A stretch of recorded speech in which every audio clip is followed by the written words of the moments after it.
Okay, welcome to all of you this evening. My name is Evan Skillman. I'm the director for the Minnesota Institute for Astrophysics. I'd like to welcome you on behalf of both the Institute and the Bell Museum of Natural History to this Minnesota Public Talk series, this is now the 6th in this series, and I'm pleased to see you all here. Can I see hands for how many people are under 10 years old?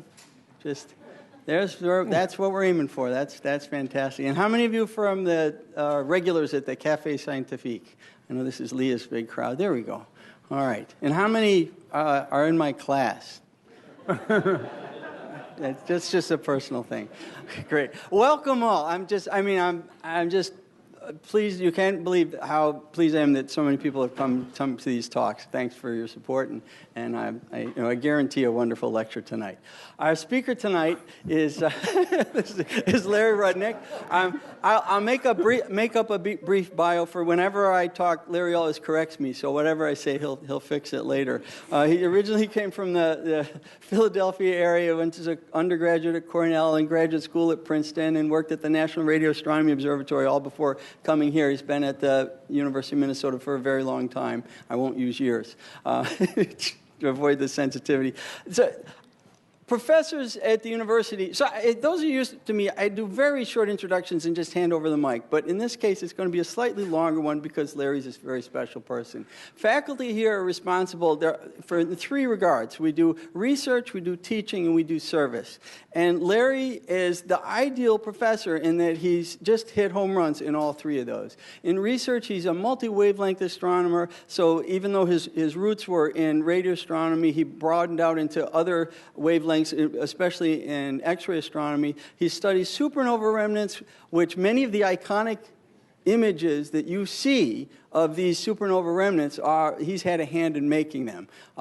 Then what he's going to talk about tonight are clusters, completely different scale, and he's made many strong contributions there. And he's got a curiosity, some little thing will trigger him, and if there's a cold spot in the microwave background, he'll go out and study that. That's, fantastic on a research background.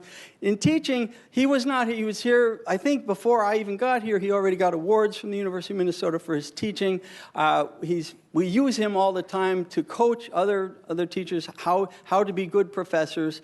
His students love him. He has invented courses here. One of the courses he invented is called Nothing. For some reason, the students here at the University of Minnesota come and they talk about nothing with Larry for an entire semester, and they get credit for it. I don't understand this, but it works. Everybody loves it. And then the third is service.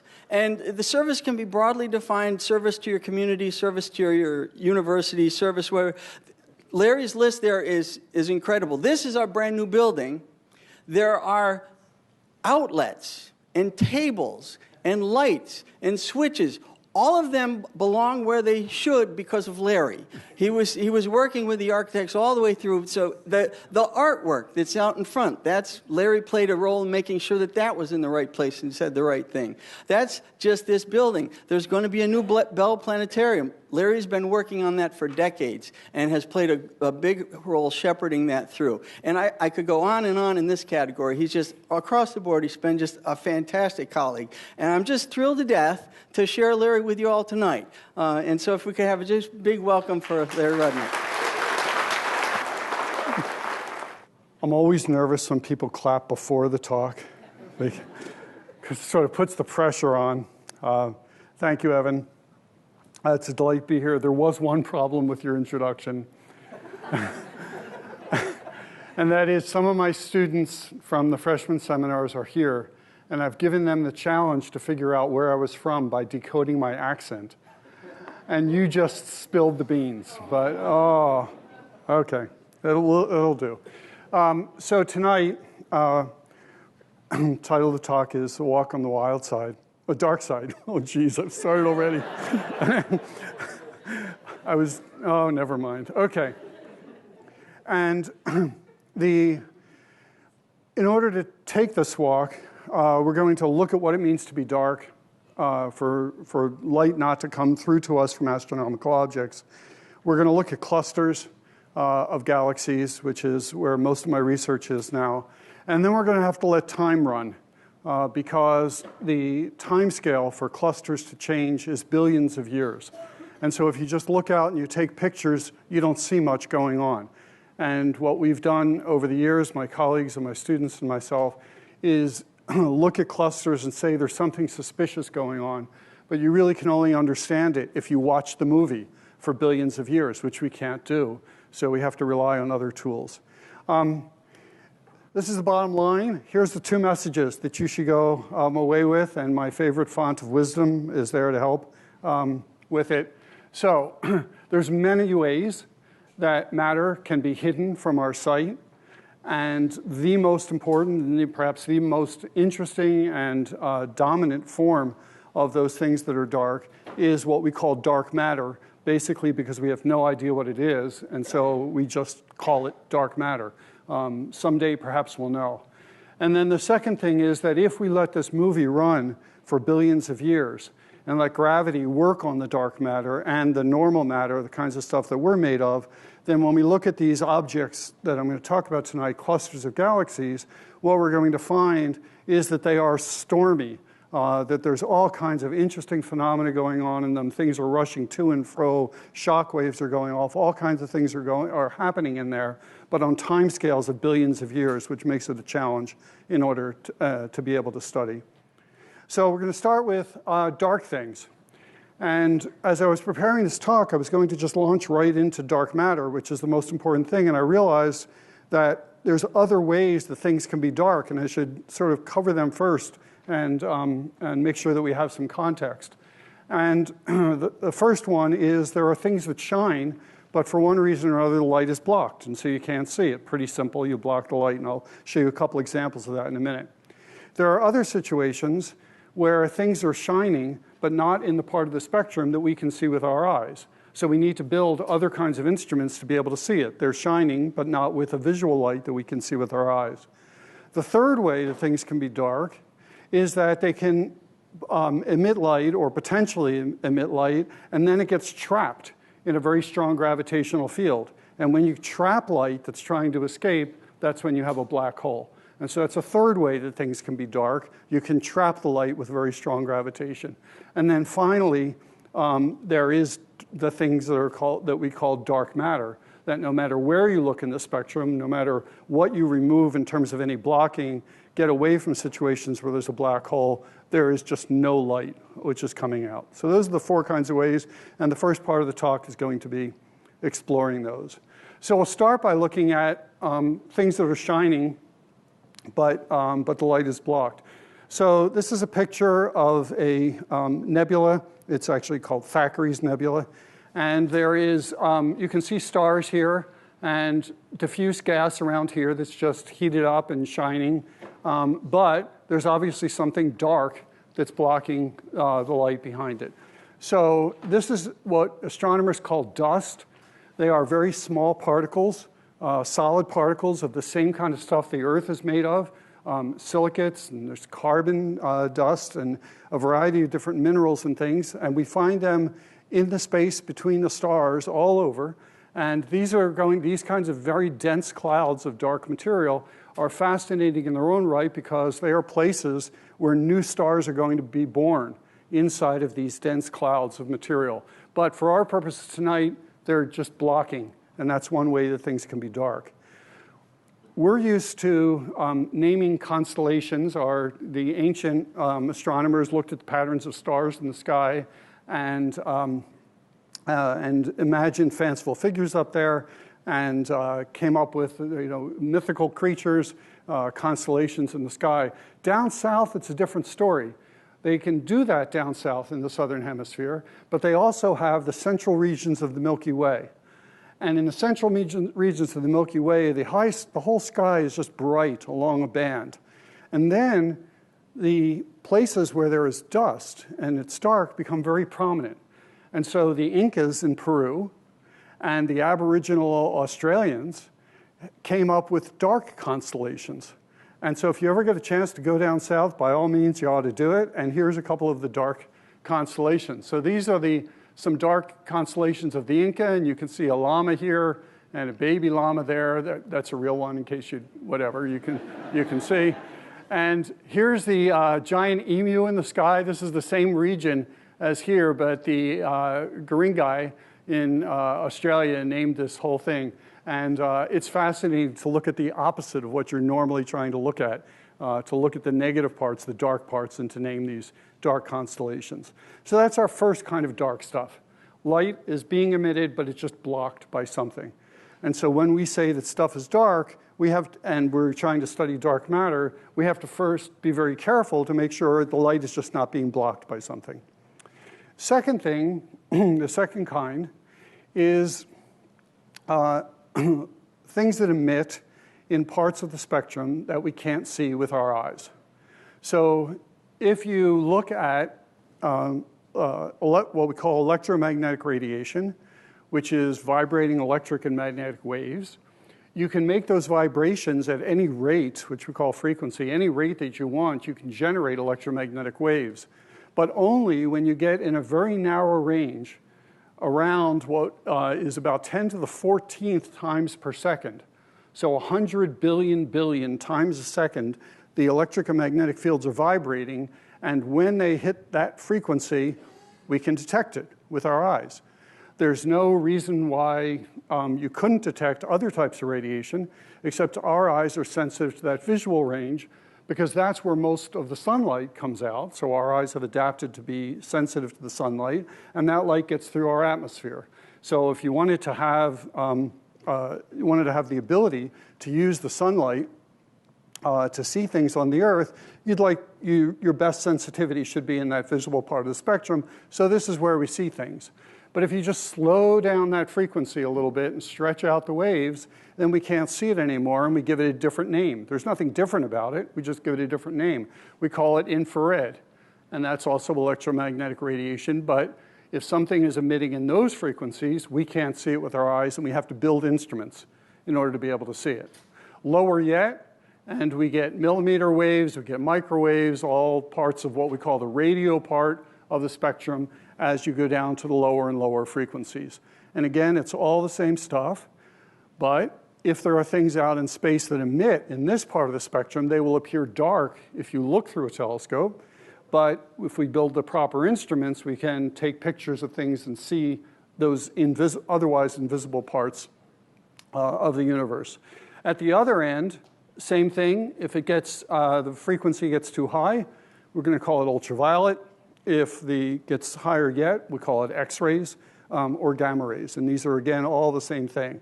So if we're going to be looking for studying what we call dark matter, we have to be very sure, we have to reassure ourselves that it's just not hiding somewhere else in this spectrum, somewhere else that we can't see. So when I show you the evidence that we've got for dark matter, it's on the basis of the fact that we've gone and we've looked everywhere we can to see if we can see the matter, and we haven't found it.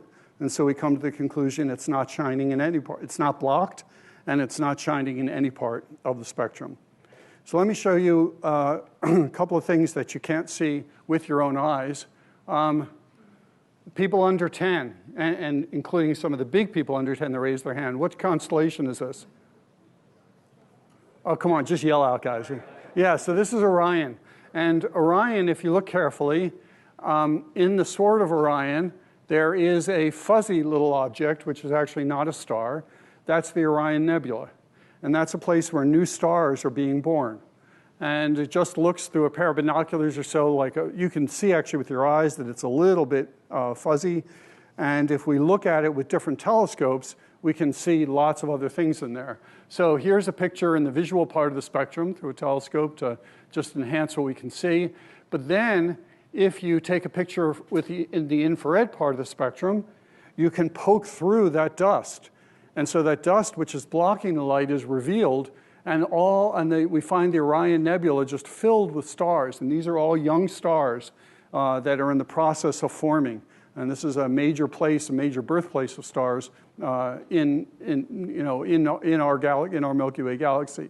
You can also take a picture in the X-rays, and all this diffuse material disappears, this cloudy stuff, and what you see is flares and other activity on the stars Our sun gives off X-rays, and those of you that were here at the talk last year by Lindsay Glessner, she told us all about studying the outbursts on the sun, and these stars in the Orion Nebula are also shining in X-rays, and you can take a picture there. Okay, this one's a quiz. Here is an infrared, obviously we're looking at a spherical object. Here's an infrared picture of that object. Here's an ultraviolet picture of that object. And here's an X-ray picture of that object.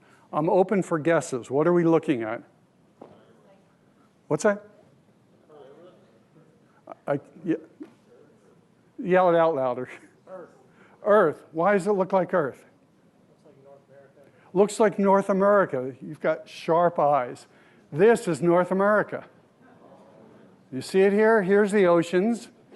These are clouds, which are cool. Now, we had to translate it, right? It's an infrared picture. So we had to translate it into colors we can see. If I tried to show you a picture in the infrared, you wouldn't see anything. So we translate it, and we make the stuff that's longer wavelength, reddish, and we make the stuff that's shorter wavelength. Actually, this one's backwards. We make the stuff that's red is the shorter wavelengths, and the stuff that's blue, and those of you that understand why that's confusing, you can tell people later. But at any rate, this is the cool stuff, and this is the warm stuff, and there's Baja California, so the west coast of the United States, and these are clouds here. This is the way we study the temperatures in the one of the ways that we can study the temperatures in the oceans and monitor what's going on the Earth is you take these infrared photographs. And so the Earth is radiating. It's not just reflecting sunlight, it's radiating as well, and it radiates in the infrared part of the spectrum. And so day or night, the Earth is shining, and we can study it in the infrared part of the spectrum. This is ultraviolet, and it's basically reflected sunlight and atoms that have gotten excited by the sun, and then as the electrons are coming back down, they're emitting ultraviolet light. And this is an X-ray picture, and I took liberties here because this one is looking down on the pole. It's not the full sphere, and we're looking at the aurora here. So X-rays from the aurora that you would see in the X-rays. Okay, so we're on the quest. We're going to end up at dark matter. But we're going to make sure first that we're not being blocked. We're going to make sure first to check in other parts of the spectrum, and then we'll see, if we can find the matter in any way. And then we get to black holes.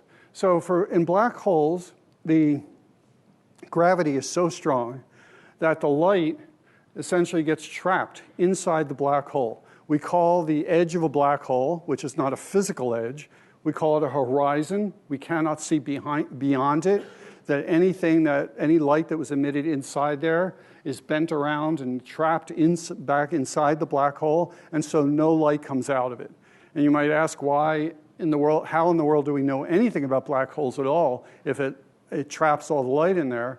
And the answer is we've got a few different ways that we can do it. One way we can do it is we can look at material that's trapped around the black hole, because as the material falls in to the black hole, it gets heated to very high temperatures and may give off X-rays, for example, and we often see flaring X-rays coming from these black holes. Once the material falls in, that's it. We can't see it anymore. But on its way in, we can sometimes detect X-rays there. So here's an example of a system that gives off a lot of X-rays.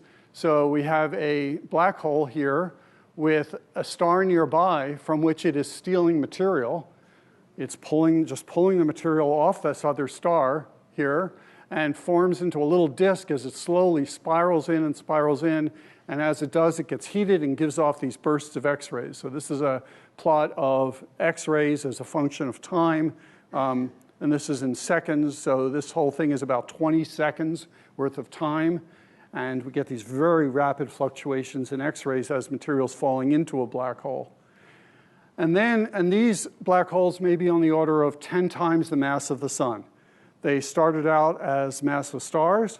They've reached the end of their life. The core is left as a black hole. It might be about 10 times the mass of the sun. When you get somewhat bigger systems, and this has been the exciting news of the last couple of years, we have found pairs of black holes that are in orbit around each other. And these turned out to be about 30 times the mass of the sun, and they orbit around each other, and they finally merge. They swallow each other up and create one new black hole that's even bigger. And if you've been watching the news, this has been hot stuff, because the way we detect these is that there are tiny ripples that are set up in space itself. We get little stretching and squeezing of space. It's what we call gravitational waves, predicted by Einstein. And after 50 years of work, we finally have detectors now that can detect these very fine waves. That's another talk, but just wanted to let you know about it. This is the Ligo Laser Interferometer Gravitational Observatory.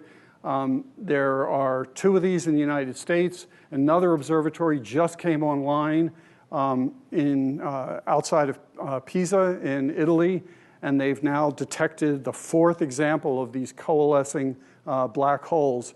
And this is work Professor Vukmandic at the Institute for Astrophysics here is part of this LIGO consortium. And it was very poignant having this discovery, because the Nobel Prize in Physics was awarded to the 3 people that did some of the initial design for this about 40 years ago. So black holes, about 10 solar masses, black holes about 30 solar masses, and then we make a giant leap, and I'm skipping a little bit in between, but we have black holes that are 1 billion times the mass of the sun. And once you get a black hole that's 1 billion times the mass of the sun, that we find in the centers of galaxies, then all different kinds of phenomena can go on. As the material falls into these extremely supermassive black holes, some of that energy is channeled up along the poles of the black hole, and we shoot enormous clouds of electrons and protons moving at speeds very close to the speed of light. Deep in this is a picture of a galaxy. Deep inside that galaxy, there's a black hole deep in the center, and material has fallen in and shot out these giant clouds of material which radiate in the radio part of the spectrum, and this is part of what I study, is these giant clouds that are radiating in the radio part of the spectrum. So we can block radiation by putting dust or something in front of it. We can make radiation hard to see by putting it in a different part of the spectrum. We can trap radiation if we get a black hole, but there's a 4th kind of way to be dark, as I mentioned before, and that is that the material just simply does not shine at all. And the first evidence, the solid evidence to map out this, what we now call dark matter, came from observing galaxies. So this is a galaxy that's like our Milky Way. And when we study these galaxies, we find that they spin. Their spinning takes a couple 100 million years to go around. You have to run the movie for a long time. A couple 100 million years to go around. But if there's not enough gravity, the stars are just going to go flying off. If you're spinning too rapidly, there's not enough gravity to hold you in, it'll go flying off. And so what people did was they measured how fast are things spinning near the center, further out, and I'm not going to bother to try to explain this graph except to tell you that the amount of material that was seen in the stars was not enough to hold the galaxy together. Number of galaxies with the same problem. Not enough material to hold it together. And the question is, how in the world is the galaxy surviving? Why doesn't it just fly apart? And the answer is, there's something else there that's exerting a gravitational force that's holding all those stars in. And we try to look and see, is something blocking the light so that we can't see the stuff? No, that wasn't a problem. We looked in other parts of the spectrum. Was that the problem? Why don't we see this stuff? No, we check in all the parts of the spectrum. We can't find it. Black holes, no, there may be a black hole deep in the center here, but this whole thing is clearly not a black hole because we can still see the stars there. But there's more mass that we can't see. And so it falls into the 4th category, which is stuff that just does not shine. And so for our Milky Way, this is the picture now that we have of our Milky Way. This is actually a view, we're living in a disk. Here's these beautiful clouds of dust and stuff that you can see towards the center of the galaxy. The emu and the llamas are somewhere in there. I don't know exactly where. And here's our conceptual picture of the Milky Way sitting in its giant cloud of dark matter. So we have evidence that there's all this other mass there that's keeping the Milky Way from flying apart, but we haven't been able to see it yet. And so this is our current sort of theoretical picture of what the Milky Way actually looks like if you could see the dark matter. So we have the optical emission in here, and this represents the dark matter. Now, another way that we can study where the dark matter is, it's so hard to find because it's not shining at all. You have to see its effects on things.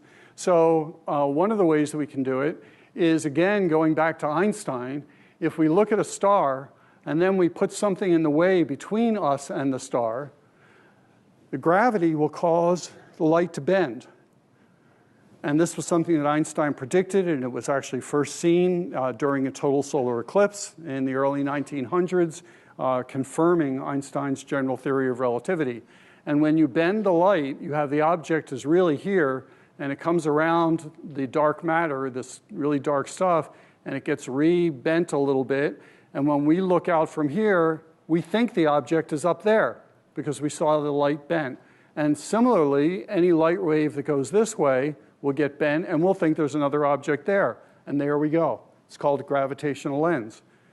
There is just a single object sitting behind this, but it gets broken up into two images that you can see on the two sides.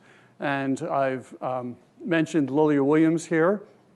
And if you have any questions about lenses, she's here in the audience, and you can ask her, because she's one of the world's experts on being able to decode where this dark matter is and how it's distributed by looking at these lenses. And here's another very beautiful example of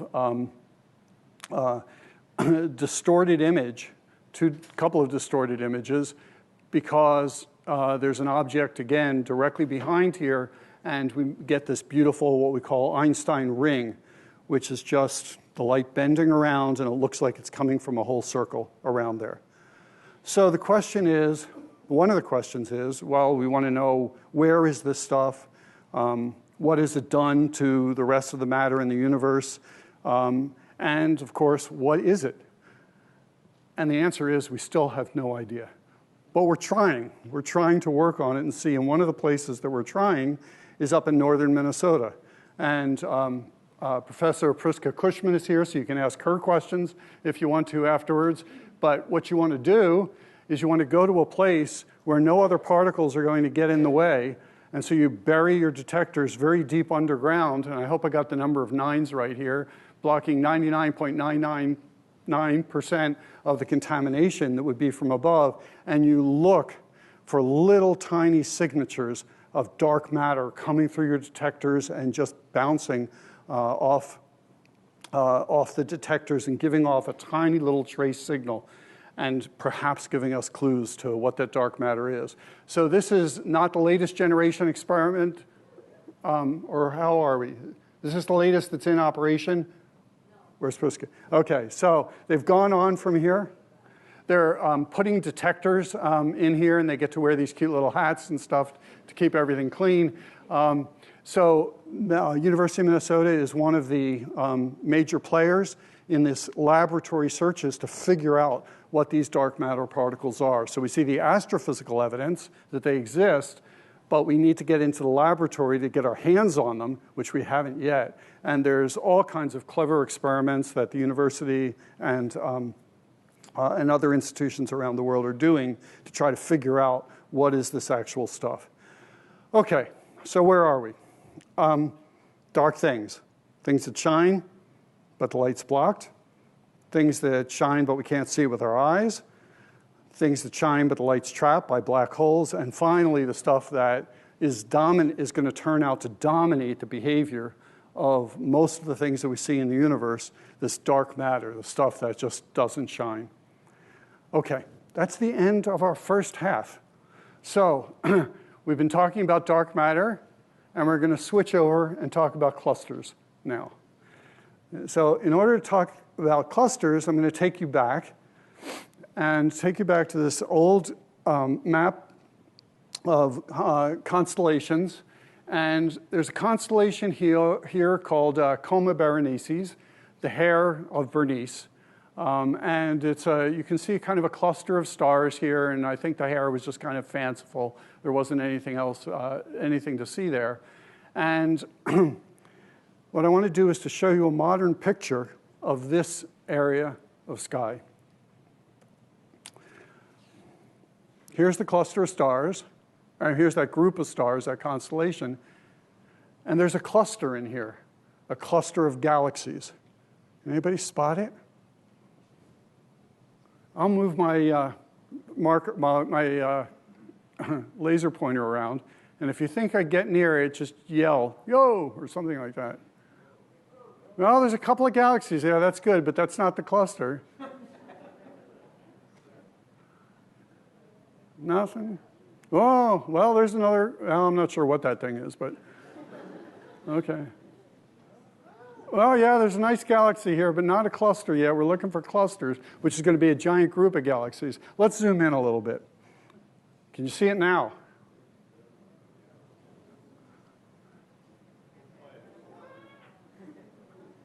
Two bright galaxies and lots of little stuff around it.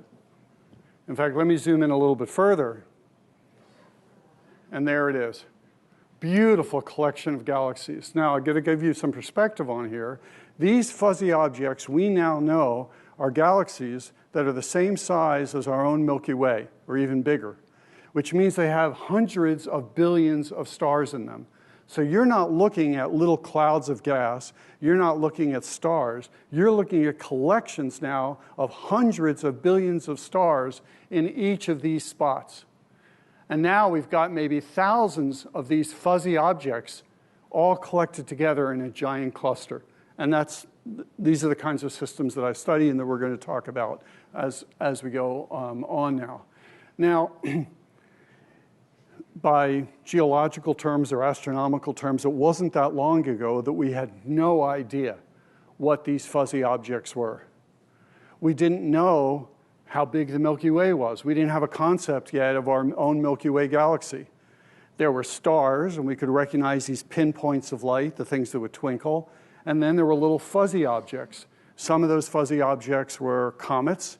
Some of them were patches like the Orion Nebula that we looked at first. And some of them were things like these. Some of them had kind of spiral shapes like that, and we called them the spiral nebulae. But we had no idea what they were. We didn't know that they were what then became known as island universes, giant collections of stars in their own right. So let me take you back to 1902 and Max Wolf.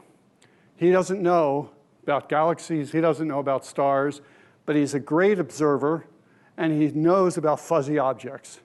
And he looks in the direction of the constellation Coma Berenices, off to the side there, and he sees what you were just looking at. And he doesn't know what it is.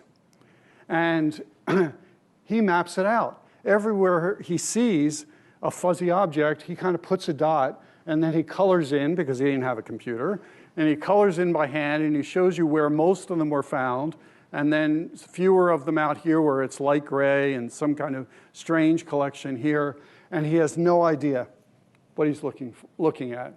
But he thinks that it's so strange that he publishes it in a journal, and what he says about it, and this is the name of the article, Die Nebelflecken am Pol der Milchstraße, the fuzzy objects at the pole of the Milky Way, so it was the North Pole of our Milky Way.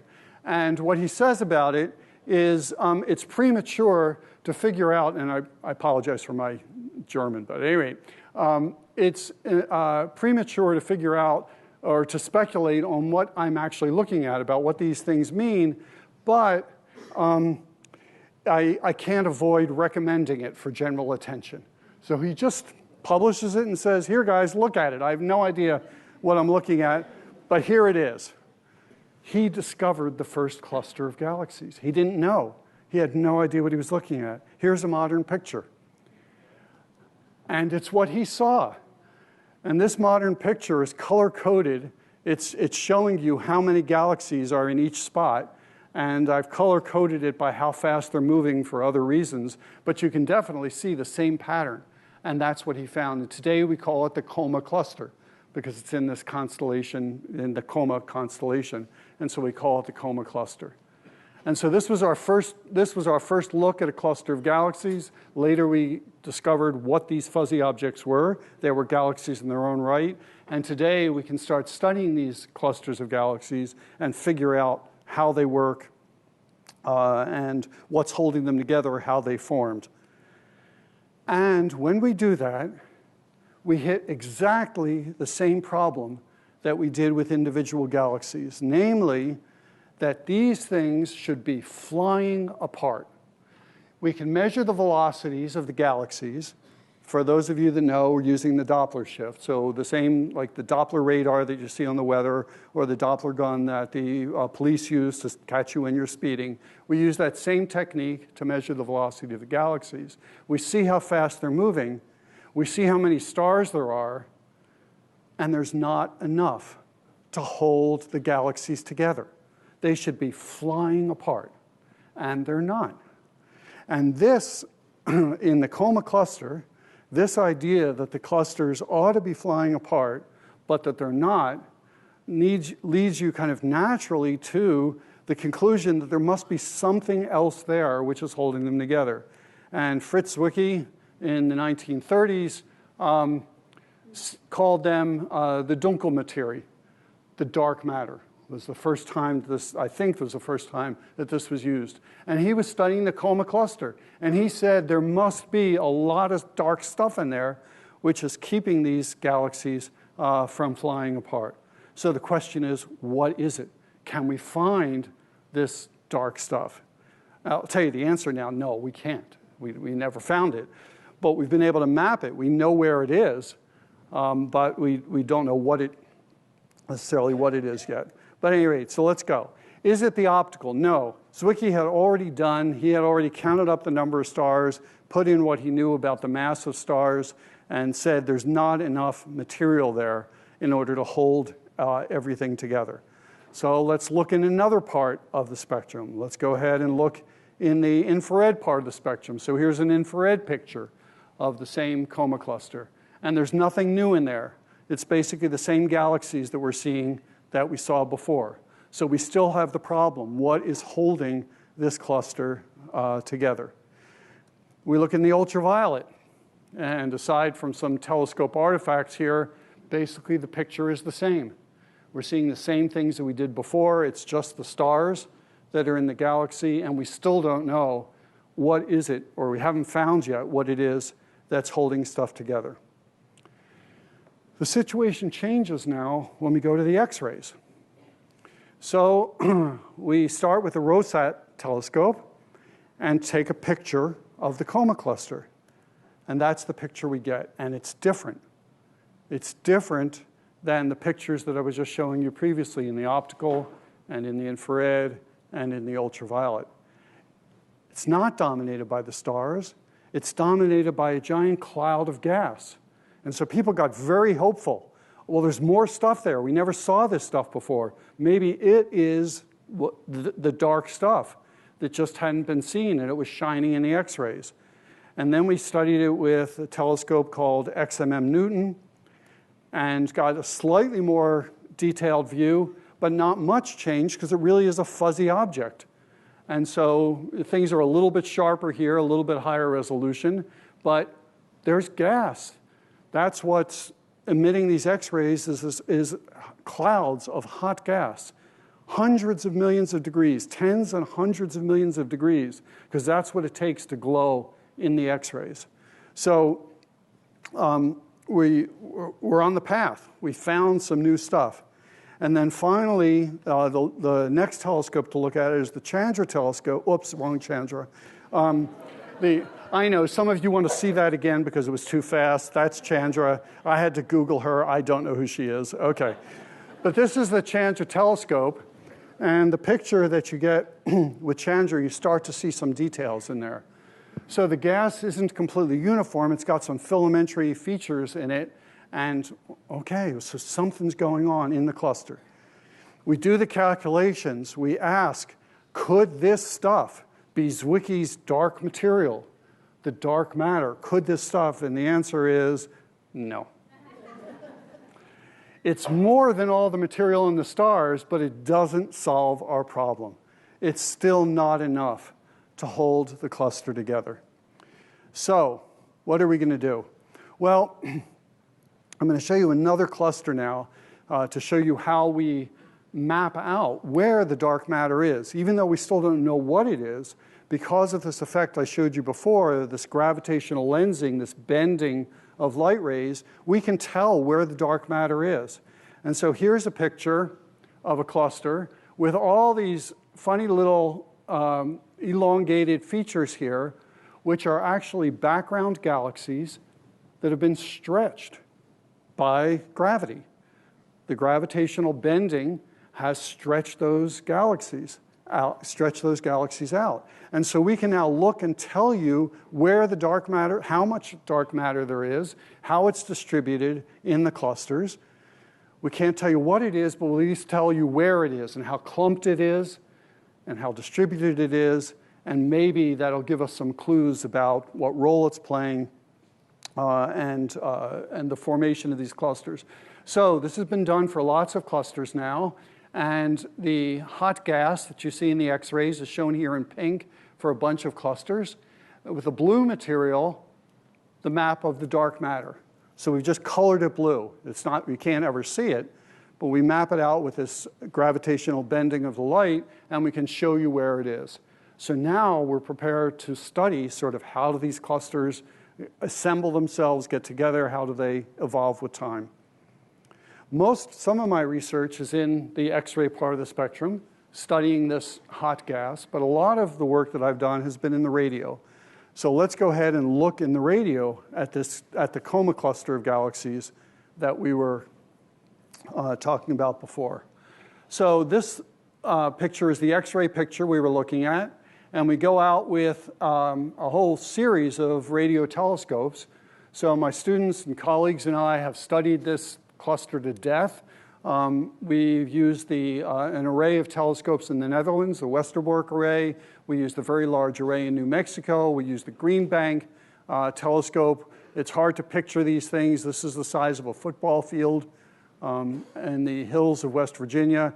And this one, a little bit sad. We don't know what's going to happen. That's Arecibo in Puerto Rico. It sustained only moderate damage, but right now the current estimates are maybe about $8 million or so, and it's not clear where that money is going to come to repair it.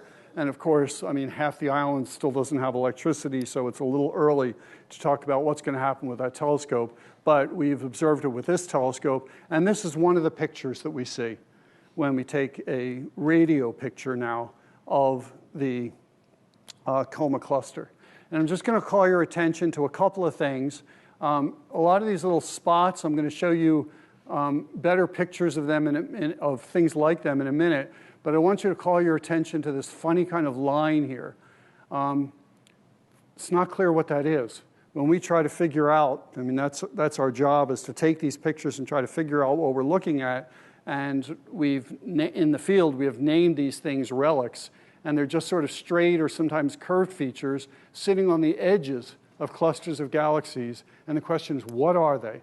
And what are they telling us about these clusters? And it turns out that there's lots of these things that here, and I apologize for the fact that the color scheme changes every time there's another picture because we don't have uniformity. Here's a hot gas, and then these two strange things at the edges of the cluster. Here's the hot gas, giant one that I've been involved with some research. What's it look like? I know what we call it. What does it look like? A what? Yeah, I haven't hit what we called it yet. Tadpole. Looks like a tadpole, but no, we call it a toothbrush. Oh, can you see the toothbrush now? Oh, I'm getting out of it. So here's the brush of the toothbrush. And then here's another strange one. This is the one that was on the cover of the poster. This one isn't just a single straight line. It's all these funny curved lines here. This is the hot gas. This is the curved lines. So we're interested in the billions-of-year-old story of how these clusters formed. It takes a long time to form them, and maybe these kind of funny features that we're seeing are going to be a clue to that. We have a second puzzle that came up when we study clusters of galaxies in the radio. And that is, if you look at galaxies, like our Milky Way, or elliptical galaxies, which are slightly different, that have a giant supermassive black hole in the center, and I already showed you a picture where they have these big jets shot out from them. This is what they look like.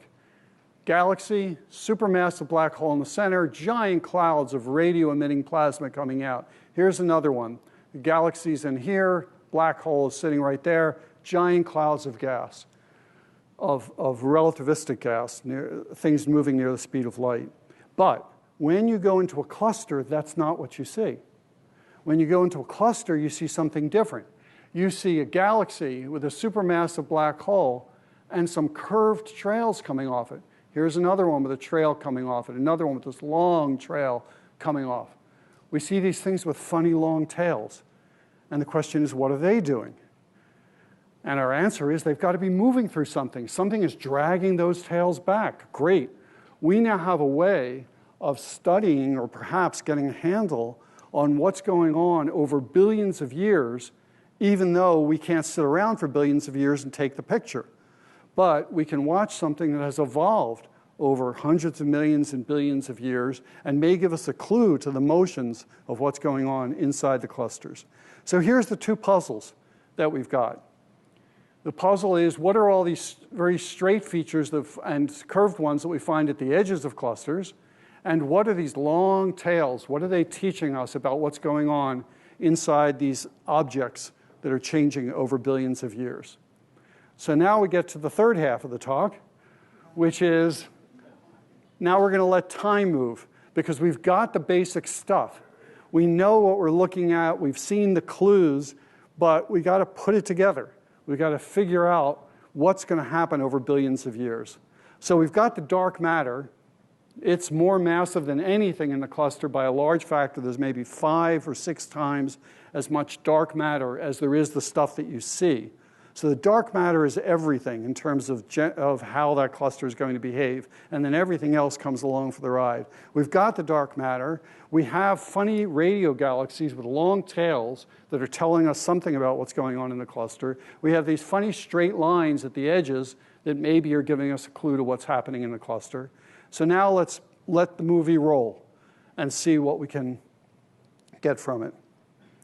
So in order to do that, I want to set a little bit of context. And that is that if I have 2 objects out in space and I just let them go, they can't stay there. They can't just sit out there and do nothing. That's not a choice. Gravity is going to make them do one of some small number of possible things. One thing they can do is they can just pull each other together and collide. That's one thing that gravity will do. If you just stick 2 objects out in space, they'll fall together. Or if I start them out with some large velocity moving away from each other, gravity will slow them down over time, but they can still escape from each other. They can still keep moving away, but gravity will slow them down. That's another thing you can do. Third thing they can do, if I give them a little push sideways, they can go into orbit around each other. So just a few things. They can't stay still. Gravity and matter, if there's more than one piece of matter, it's going to move. And the question is, can we study and figure out those motions? So inside our solar system, we have it easy, because the time that it takes to go around the sun is measured in years. And we can actually watch the things move around the sun. We watch the planets move around the sun. We figured out how the Earth moves around the sun. Over a human lifetime, you can map out these motions and figure out what the planets and what the comets and the asteroids are all doing inside the solar system. So we don't have to guess at what's going on. We can actually watch it. Things become a little more complicated when we get out to the galaxy. So this is something like our Milky Way galaxy. But this movie takes a couple 100 million years. We can't actually watch the galaxies rotate. It takes too long. But we can make the measurements of stars that are rotating and find that the stars that are on one side are rotating one way, coming towards us, and the ones over here are going away from us. And we can figure out, well, how long would it take for them to go around? And the answer is a couple 100 million years. So this one we can watch directly. This one we can get a sense, a couple 100 million years. And now we come back to clusters. And the clusters are so much larger that it takes billions of years for the motions to go to change the structure and to move around in the cluster. And the question is, how are we going to study them? And it's tricky. We can measure the velocities of the galaxies, but there's not nice patterns like our rotating galaxy or our rotating solar system that we can figure out that easily. So what we do is we turn to another tool. And the other tool that we use is computers. We do what we are called numerical simulations. We teach the computer Newton's laws of gravity. And we just throw into the computer a bunch of dark matter particles. We don't care what they are. They just have some mass. So we throw them into the computer, we teach the computer Newton's laws, and we say, go, figure out what it's going to do. And when we do that, we see these fantastic structures developing over time. So we take dark matter, a bunch of isolated particles, like gravity work, let the movie run for billions of years, and this is what we see. So this is what's called the illustrious simulation. It's a consortium, international consortium, and you're looking at a couple of different things happening. One is that we're rotating through the volume in the computer, so you can see the rotation. The matter isn't really rotating, we're rotating our perspective. But if you watch carefully, and here's the clock telling you 1.5, 1.6 billion years, 1.7, you're going to see these things grow. These are going to become the clusters of galaxies. We're going to have sheets of material. We're going to have filaments of material. At the intersections of filaments, we're going to have these clusters of galaxies. So we didn't know how the galaxies evolve. We asked the computer, show us what happens. And the answer is, I'm going to make clusters of galaxies. I'm going to take that dark matter and concentrate it. And at this point now, we're putting in some normal matter as well. So we start the clusters with just dark matter, and then we throw in some normal matter, and the normal matter is in the form of gas, and we see all kinds of things starting to happen. It almost looks explosive, little explosions going off that are sending out shock waves every time some material falls into these clusters. So this is our theoretical picture.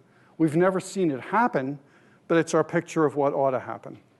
Now, in order to figure out what's going to happen in the, I'm sorry, I haven't gotten to the radio part yet. The sound, I encourage you to go back home and Google volcano shockwave and watch this video yourself, because the sound is fantastic to listen to, but it's so low you got to crank the volume up on your computer, and I wasn't able to get it so you could hear it here. But you can watch it. We're in Papua New Guinea, and there must have been rumblings, warnings that there's a volcano going to go off. So here are people standing across the bay, watching and waiting for the volcano to explode.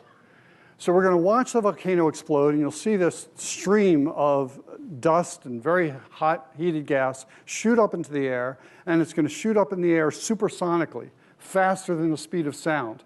And when something moves faster than the speed of sound, it sets off a shock wave.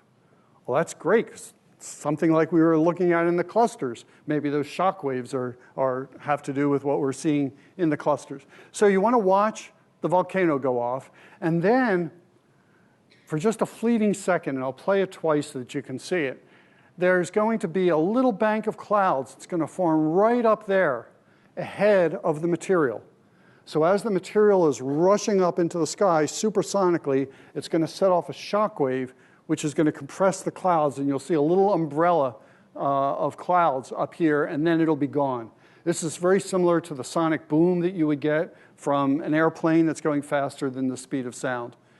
And then the people standing there making this movie are going, that shockwave's coming. Wait, the shockwave's going to come. And you'll see the camera shake as the shock wave comes by. And so go home, look at this, and get the sound effects as well. But I'm going to go ahead and play it now. How they realized they were safe is beyond me, but it's like, oh yeah, this looks pretty good. Yeah, oh, okay, there's a volcano. Wait for the shock wave. There it is. Okay, now watch as the shock wave finally reaches them and shakes the camera. Boom. Okay, we'll play that again because it's so good. Okay.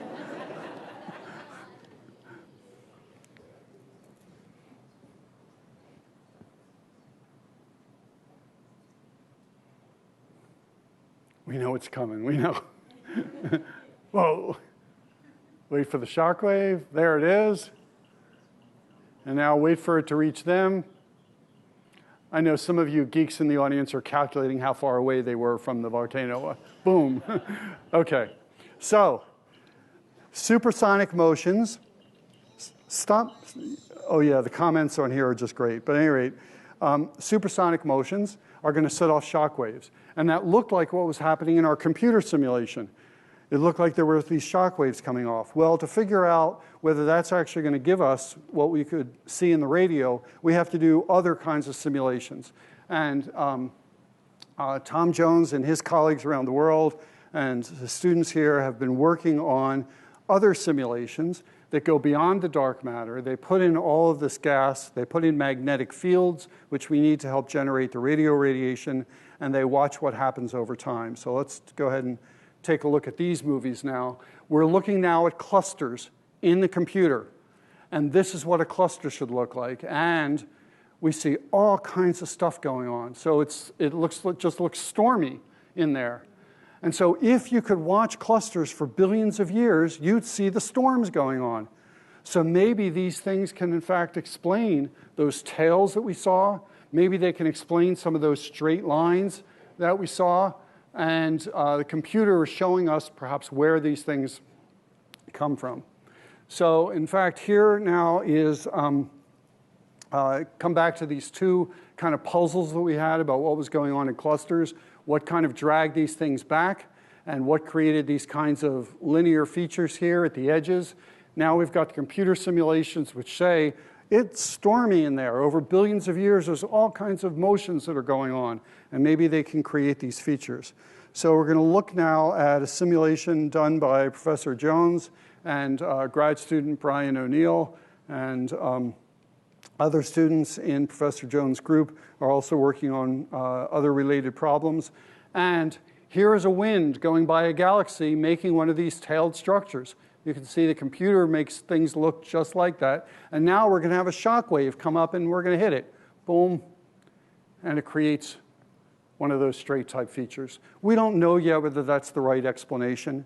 It's just one of the ideas that's out there about how you make these things, that you get some tail of a radio galaxy, you hit it with a shock, and you make some of these straight things. There are competing ideas around the world for what's going on, but we know it's connected to this stormy weather that's going on in the cluster. Which brings us back to the 2 points from the beginning. Dark matter is everything in terms of regulating the initial collapse. What's going to happen on these larger scales? What's going to make clusters form in the first place? That's the dark matter that hopefully someday we'll figure out what it actually is. But for right now, all we can do is map where it is and to study in the computers what its effects would be. And what we find is that over billions of years, if you let the computer run and make the movie of billions of years, you will find storms going on inside the clusters that can perhaps explain the kinds of things that we're observing. So I have a few final words before we close here, and that is I've talked a bit about some of the stuff that I do and some of what my colleagues do, but I decided to sort of make a little pinpoint map of the people that have collaborated with, or I've collaborated with me around the world. Discovering these stories is actually an international venture. No matter sort of what scientific field you're in now, we're working as a community around the world, and different people bring different expertise. And here are some of my colleagues. I haven't visited them all yet, but maybe sometime I will. So that's the first part of discovering the stories. The second part, which is an interesting thing, which has come up, grown very strongly over the last 10 to 15 years or so, is there are some puzzles that we have trouble dealing with. And this is an illustration of one of them right now. So I just showed you radio galaxies that had these tails on them. They were bent. And they tell you where clusters are. They tell you where the storms are. And so we would like to map those out. We have millions of radio galaxies across the sky. Some of them are bent and some of them are straight. So some of them are in clusters and some of them are outer clusters. And the question is, which ones are which? But the problem is that with millions of these galaxies, we can't look at them all. And so what we and lots of other scientific ventures around the world now have done is enlisted citizen scientists to participate in these and answer questions like, when we look at this system, and here we're looking at two pictures together. One is a picture of the stars in the galaxy, and they're just showing up here as white blobs, and these are the galaxies. And these contours are showing you radio emission. And I want to know, is that a bent source or not? Well, it depends where the black hole was that shot out this material. It could be that the black hole is right there, sitting in that galaxy, in which case this is a straight source. Or it could be that it's sitting up in this galaxy and that it's actually a bent source. And that difference is subtle, but we need people to look at millions of pictures. So we put them up online, and we ask people to vote on them. And what we know from the research is that crowdsourcing, having people with minimal training go out and vote on what is it that I'm looking at, can be as good or better than expert classifications. And so I've been involved with a project called Radio Galaxy Zoo. It's part of the Zooniverse consortium. There's all kinds of projects. Google Zooniverse, if you haven't done it, when you get home, get involved in some project that interests you, whether it's ship logs or translating papyrus or looking at animals in the Serengeti or discovering planets or craters on the moon or radio galaxies. We have had 2 million classifications so far. Now, those are some of them are a lot of them are multiple because we have to have multiple people look at each one, but we have close to 11,000 people around the world that have participated in helping us to classify what these radio galaxies are. And we're getting, I think we're about 2/3 done our initial foray. Eventually, we will teach computers what to do. But we need the people to do it first so that they can develop the rules that the computers can then learn from and apply the same kind of rules. So that will happen eventually over time. Right now, the citizen scientists are absolutely critical. So discovering the stories is a professional piece, but it's also a citizen science piece, and I encourage you to get involved with it. And the final piece of all that is sharing the stories. And I'm fantastically excited that we're opening up the new Bell Museum and Planetarium next summer, summer 2018, after a very long dry spell of not having a major planetarium that can have modern technology in the state of Minnesota. We're doing it. And when you get into the dome, which is inside here in the new Bell Museum, this is on the St. Paul campus, so easily accessible. This dome is going to be a digital dome, and you can go through the stars, travel through the stars, travel wherever you want out in space, or you can travel inside, and you can go through cells, you can go study neurons, whatever you want to put on there. This is a theater that will take you anywhere. So we're on a fantastic journey. Some of the journeys are measured in microseconds. Some of them are measured in billions of years, and I thank you for being part of it.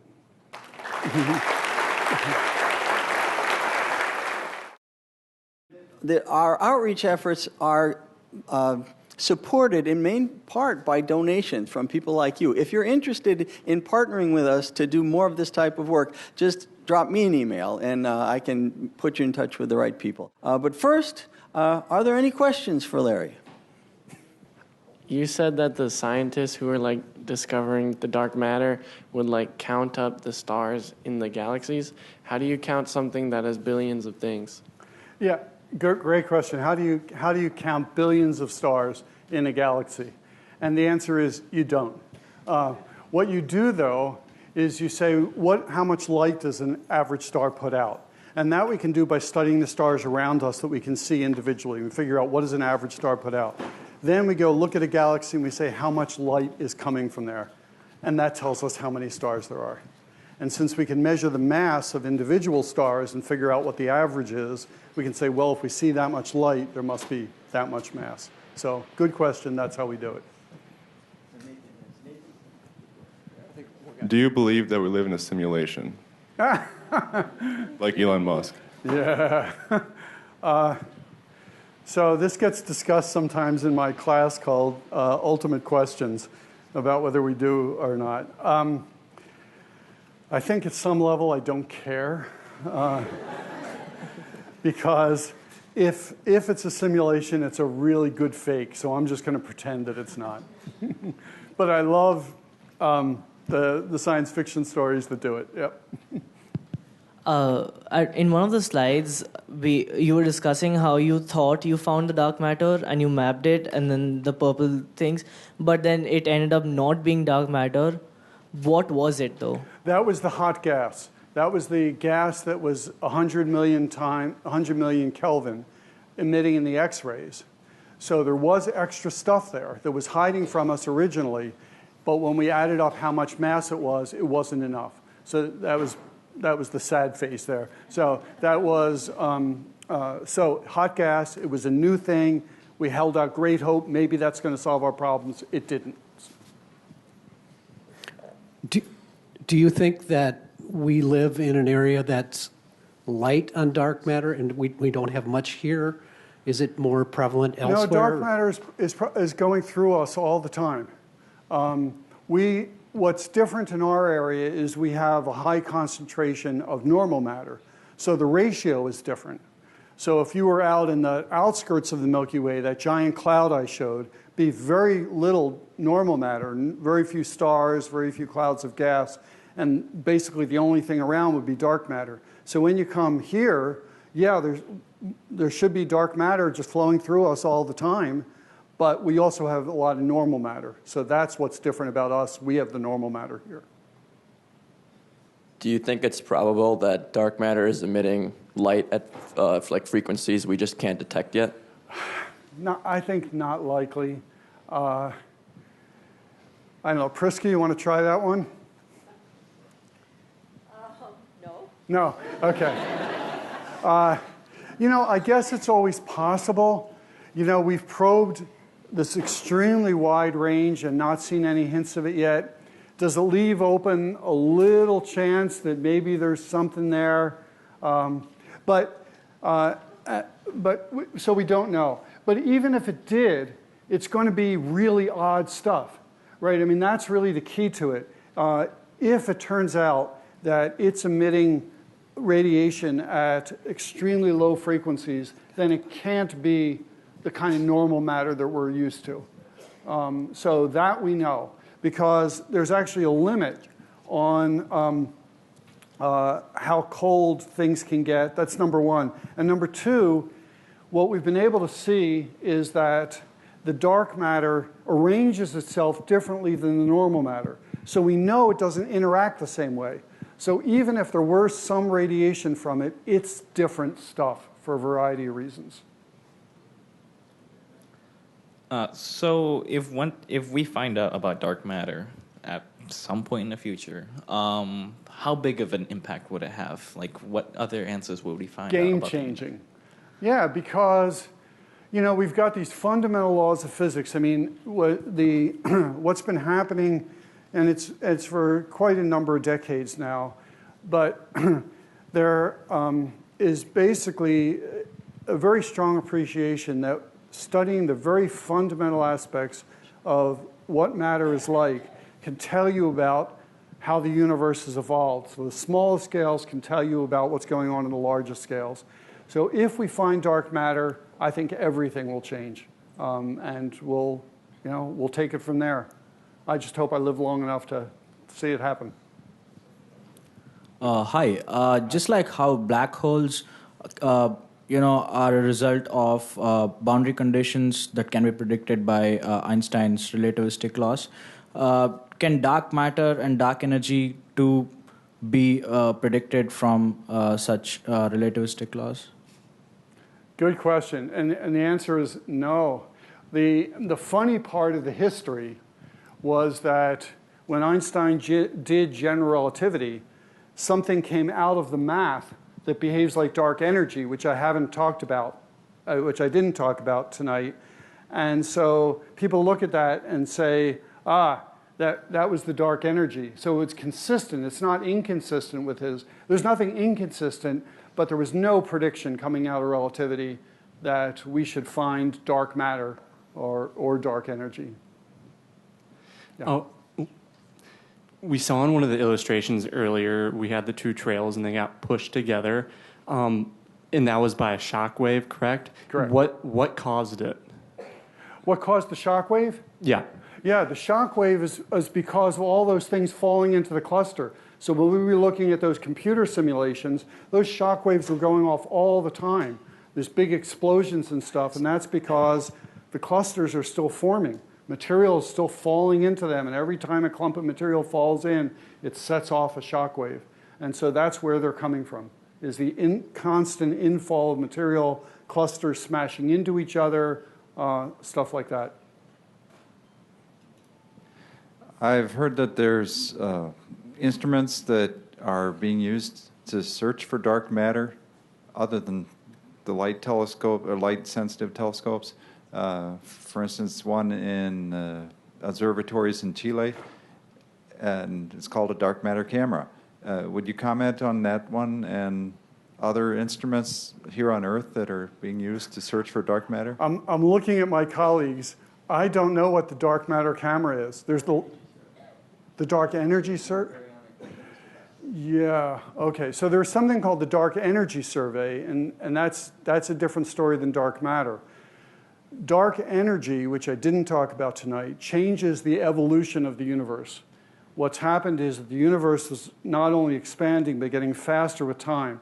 And depending on the properties of dark energy, there are various kinds of waves that get set up in the concentration of galaxies. And that's what these telescopes are doing, is trying to map that out and see the effects of dark energy. But it's all optical radiation. We're watching the tracer particles. It's like throwing smoke particles in the air and detecting what the wind is doing. These galaxies are just riding along the waves, and we're trying to decode what those waves look like underneath. And I would say come up afterwards if you want to push it further, because I'm not sure that I got the right question. Just like you thought the gas was a possible candidate for dark matter, are there any other candidates or theories around about what makes up dark matter that we know of? You're saying what kinds of theories are there around? Yeah, and what are some of the leading ones? They're all small particles. They're all exotic particles. I haven't seen anybody yet come out with a kind of gas cloud or something that could be dark matter. That'd be pretty hard to do. And so right now the theories that are being explored are things that would be high energy particles. Like, we now know of a lot more particles than we did before. Originally we knew about atoms, and then we knew about electrons and protons and neutrons, and then we knew about quarks and all kinds of things that we produce in high energy accelerators, neutrinos. And there are other things that are possible in our high energy physics theories, other kinds of particles that are possible that come out of the mathematics. Those are the kinds of things that we're looking for now. So it's a healthy competition. I mean, everybody's got their favorite. It's just nobody's winning yet. If we use the argument that the effective mass of dark matter holds galaxies together when they should fly apart, why doesn't the dark matter coalesce on itself under its force? Wonderful question. I mean, you're ending up reiterating the same kind of things that we had to struggle with when we were trying to figure it out. The answer is that the reason that things like stars can form is that if you take material and you let it collapse, then the particles can either collide with each other or they can sort of pass through each other and go out the other side. And the only way to make a collapsed object is to release energy. You've got to let that energy go, because as you collapse, things get hotter and hotter and move faster and faster. You have to get rid of that energy. For normal things like stars, we radiate the energy away. And so the radiation becomes the key. We radiate away the energy, and that allows the collapse to happen. If you can't radiate, you can't collapse. So that's why it stays up, because it can't lose its energy. So it comes in and it just passes through and goes out the other side or stays in orbit, and it won't concentrate in the center. You talked about the dark matter around galaxies. How about between I call it interstellar space? Is there any kind of uniformity that we know of dark matter, or is it just clustered? Yeah, people have started mapping out the very large-scale structure of dark matter. And basically what happens is the normal matter follows the dark matter, because the dark matter is the most important thing for gravity, so the normal matter gets dragged in. So in general, the dark matter, even though it's a bit more distributed, is the place that we see the normal matter is telling us where the dark matter is.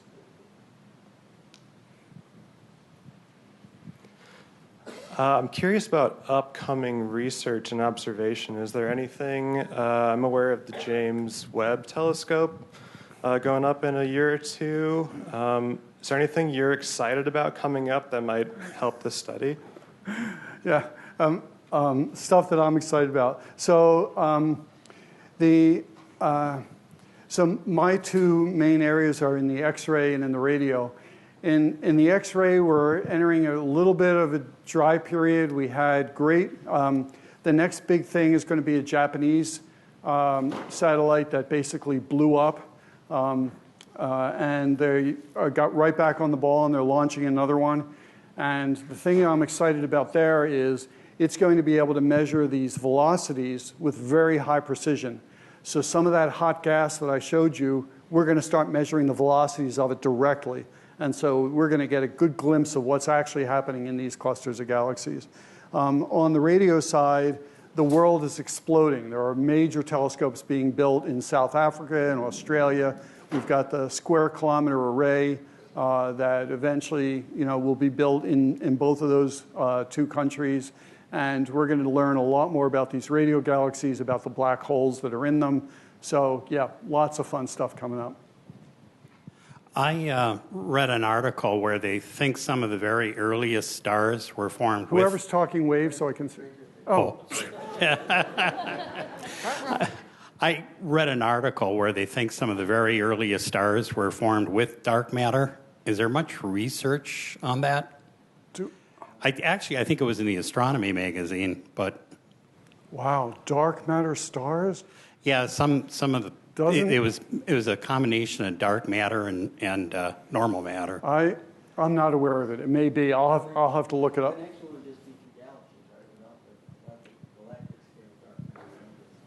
Yeah, I mean, you need concentrations of dark matter to pull the matter in, but at the scale of individual stars, I don't think you'd be making individual stars, but perhaps that you create the situation where you can make stars by pulling stuff in with dark matter. So that may be what it is. I'm not sure. Okay.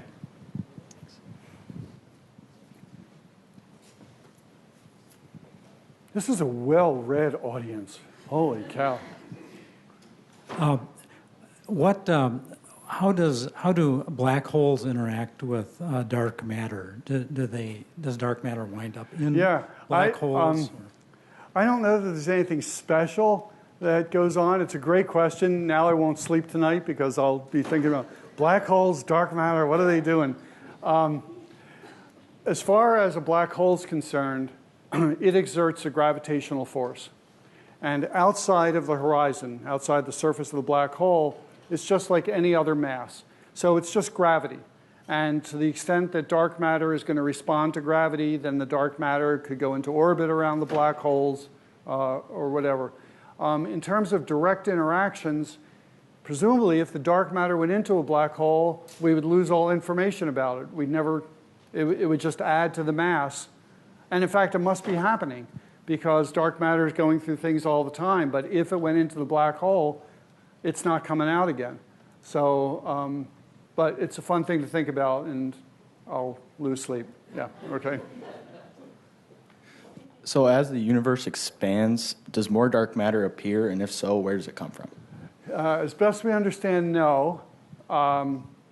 So that's the good news, that the world is sane. You know, it doesn't appear out of anywhere. Although there was a theory of the expansion of the universe, the steady state theory, which said new galaxies are springing into existence all the time to fill the holes. We're as sure as we can be about anything that that's not true now. On the other hand, there's a different story with dark energy, that new dark energy is being created as the universe expands. There's more dark energy than there used to be. And I can say those words, and I have no idea what they mean. But So my question is kind of similar to 2 questions ago. It's about dark matter interacting with black holes. I was wondering, you said that it can't... I've told you everything I know about that already. Yeah, we go ahead. You said it can't really coalesce because it would have to emit radiation. So do black holes then emit radiation as well? Because they certainly don't allow light through. Yeah, so no, that's a good question. During their formation, they certainly were releasing radiation, which allowed them to collapse. So the hot gas coming in, the star that was falling in, there was lots of radiation coming out that let that thing collapse. But once it's formed, we don't know what's going on inside the black hole. And so I think the radiation was there during the collapse phase. There was energy being released to allow it to collapse. But after it's formed the black hole, I think that's the end of the story. There are theories about things that go on. Stephen Hawking, for example, talked about radiation coming off of black holes and then slowly evaporating over time. That's kind of a different story, and it doesn't have anything to do with them forming or cooling. But that's still a possibility. Hi, Dean. Hey, Larry. I see. Can you give us an estimate of what's the shortest distance over which dark matter can be detected? Like within our galaxy, or do you need to go extragalactic? I think the smallest thing that we've seen really is galactic scale.